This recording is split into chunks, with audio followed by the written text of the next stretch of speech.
are going to Arunachalam. Hi అండి, welcome back to my channel. అర్థమైపోయిందిగా మేము ఎక్కడికి వెళ్తున్నామో. ఆ శివయ్య దగ్గర నుండి పిలుపు వచ్చిందండి, అందుకే వెళ్తున్నాము. Train journey Tirupati to Arunachalam Villupuram train ఎక్కాము.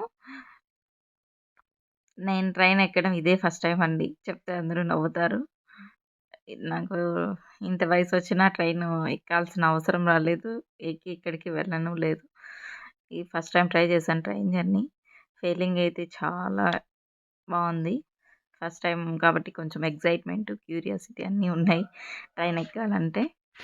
ఫస్ట్ టైం అండి ఇలా అనుకోగానే బయలుదేరడం. అసలు నేను వెళ్తానని ఊహించలేదు. వెళ్ళాలని అనుకున్నాను కానీ పర్మిషన్ వస్తుందో రాదో అన్నట్టు కొంచెం ఆలోచిస్తూ ఉండిపోయాను. ఎలాగో అడుగుతానే మా ఆయన ఒప్పుకునేసాడు, వెంటనే పంపించేశాడు అనమాట. అలా నేను వెళ్తానన్న టైంకి మా వదిన కూడా రావాలనుకోవడం, అలా రెండు అలా జరిగిపోయాయి అన్నమాట. అందరం కలిసి ఇంకా ట్రైన్ జర్నీ స్టార్ట్ అయ్యాం, వెళ్ళిపోయాము. ట్రైన్ దిగేటప్పుడు ఒక స్మాల్ ఇన్సిడెంట్ జరిగింది. అదేంటంటే అరుణాచలంలో ఎక్కడ చూడు వాష్రూమ్స్కి వెళ్ళాలంటే ఒక 10 రూపీస్ 20 రూపీస్ అట్లా పే చేసే వెళ్ళాలి కదా. అందుకనేసి మేము ముందుగానే ట్రైన్లోనే వెళ్ళేసి వెళ్దాం అన్నట్టు ట్రైన్ దిగేటప్పుడు వాష్రూమ్లోకి వెళ్ళామన్నమాట.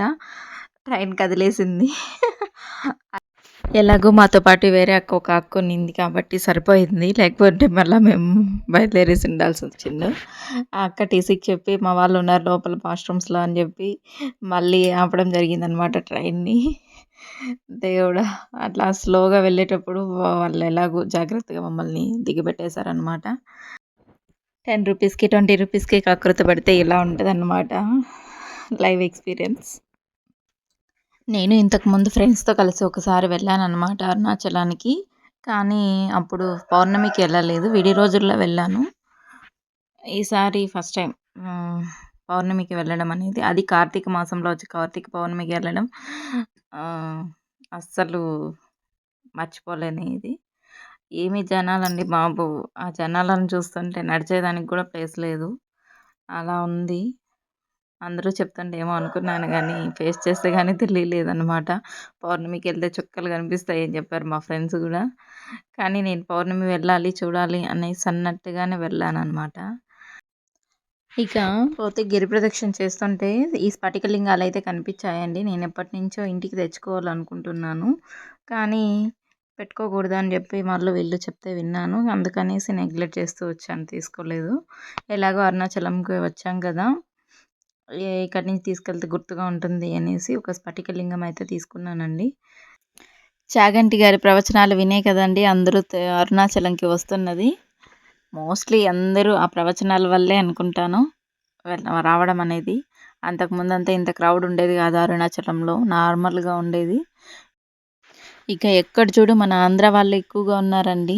మోస్ట్లీ 100లో 80% వరకు మన ఆంధ్ర వాళ్ళే ఉంటారు, తమిళనాడు వాళ్ళు కన్నా. ఇక మేము ఇక్కడ రుద్రాక్ష మాల తీసుకున్నాము, దాన్ని టెస్ట్ చేస్తున్నారు వాళ్ళు. అది నిజమో అబద్ధమో మాకు తెలియదండి. అది కాల్చి చూపించారు, అది కాలకపోతే అది ఒరిజినల్ అని, కాలితే అది డూప్లికేట్ అని చెప్పి. అది నిజమేనా అబద్ధమా అనేసి మీకు తెలిస్తే కామెంట్ చేయండి. ఇక ఇక్కడ రుద్రాక్షలు ఫ్రీగా ఇస్తారని మీకు తెలుసా? గిరి ప్రదక్షిణ చేసేటప్పుడు ఒక 2-3 ప్లేసెస్లో ఇస్తారు నాకు తెలిసి. మేమైతే 2 ప్లేసెస్లో తీసుకున్నాము.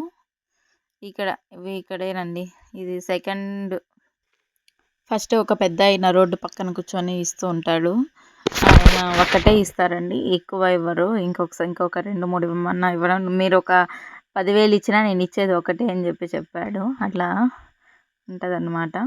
ఇక్కడ ఏం లేదు, మనకి ఎక్స్ట్రా కావాలంటే ఒక 10 రూపాయలు ఇచ్చేసి ఇస్తున్నారు. అక్కడ ఫస్ట్లో ఇచ్చిన పెద్ద ఆయన్ని అడిగితే అందరూ వేసుకోవచ్చు, బ్రహ్మాండంగా ఆడవాళ్ళు కూడా వేసుకోవచ్చు అని చెప్పారు.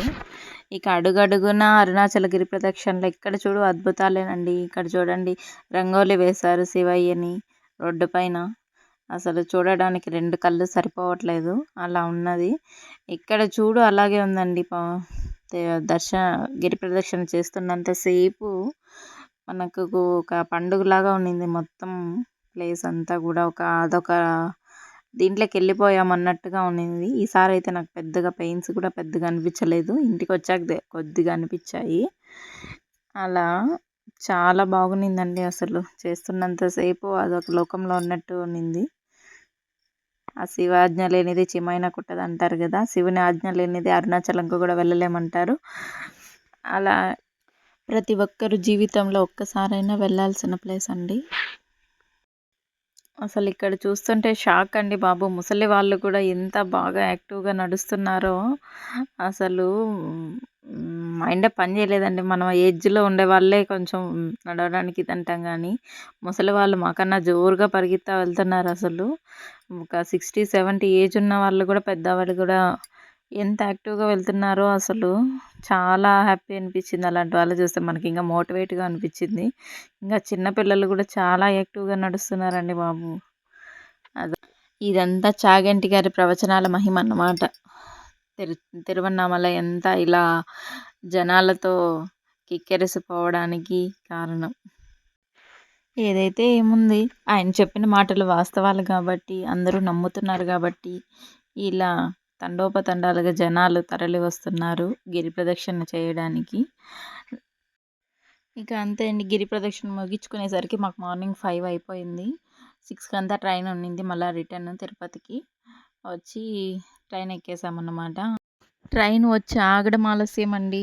అసలు జనాలతో ఒక 10 నిమిషాలకి ట్రైన్ మొత్తం నిండిపోయింది. కింద కూడా ప్లేస్ లేకుండా కూర్చునేసారన్న. ఇక మేము కూడా బాగా టైర్డ్ అయిపోయాం కదా, ఎక్కతానే నిద్రపోయామండి. ఇక అంతే అండి. వీడియో నచ్చితే ఒక చిన్న లైక్ చేయండి. Thank you so much for watching.